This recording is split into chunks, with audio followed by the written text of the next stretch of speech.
Greetings, YouTube.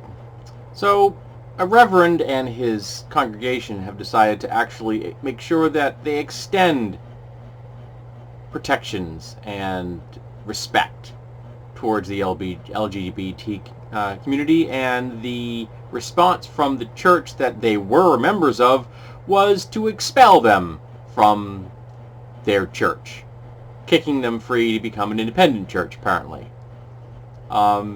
So that's really horrible on the part of the church. The specifics are here. A Minneapolis pastor and his congregation have been expelled from the Evangelical Covenant Church for the support of the LGBT community and their position on same-sex marriage. The denomination's national leaders voted Friday to remove the First Covenant Church of Minneapolis from its roster and evict Reverend Dan Collison, the church's pastor. I always find it interesting how the terms reverend and pastor and such are used interchangeably.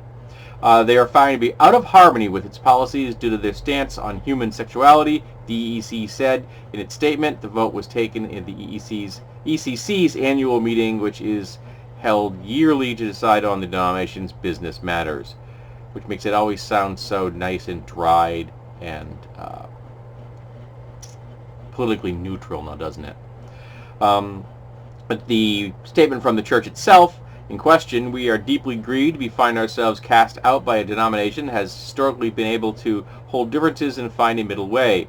We will continue to serve and fully embrace anyone who walks through the doors. All are welcomed here." Which is, which is a really kind of a Christ-like position to take. All are welcomed here, as opposed to the evangelical church, which just kicked these folks free, which is saying, no, we want to reserve the right to be bigoted towards certain social groups. I've never understood how a church and a religion founded on the persecution of one individual can itself turn around and persecute others. But then again, there's a tradition amongst those organizations that are created in the periphery of our society. So you have subcultures, and one of the first things subcultures tend to do is divide themselves into smaller subcultures. You see it all the time. People just seem to like their tribes to be of a particular size, and when those tribes try to come together, sometimes that's really difficult for them to all agree on particular stances. Which I guess is an indictment of tribalism and of organized religion in general, which is I'm fully embraced myself in the concept. I'm opposed to organized religion as well. Frankly, witches' covens, which have 13 members, are too big for me. I'm a solo practitioner in my religious beliefs. But the position of this evangelical church is most explicitly one of bigotry. And the fact that this reverend and his congregation have decided that they would shun said bigotry speaks well of them. And I hope they do well. I hope they're able to forge their own way ahead. But let me also say that there is no middle ground here.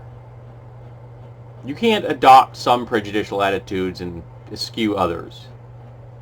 You must reject all prejudicial attitudes. It isn't okay to be accepting of gay people and then say not being accepting of trans people. You see that a lot of the times in the TERFs.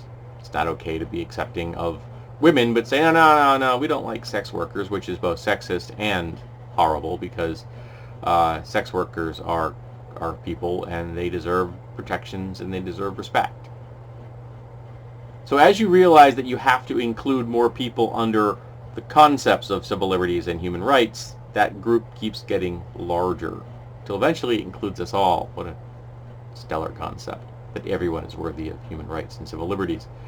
But this church and its reverend are on the right path, so maybe they'll come to understand that. And the evangelical church that has kicked them out is on the wrong path, and I'm hoping that history will show them that eventually. Though social conservatism has been making some major gains both in America and in the world at large in the last few years, we have to speak out against it. social conservatism is a disease. It is the most dangerous disease on a social level that humanity has ever faced. Because it is a byproduct of the patriarchy, toxic masculinity, and some really ugly aspects of the way humans function. As I've often said, there are Buddhists in the world killing folks. And if that doesn't just stop you dead in your tracks, I don't know what will. But kudos to this Reverend and his congregation. May they succeed in the future, and may the evangelical church that has booted them out realize the error of their ways.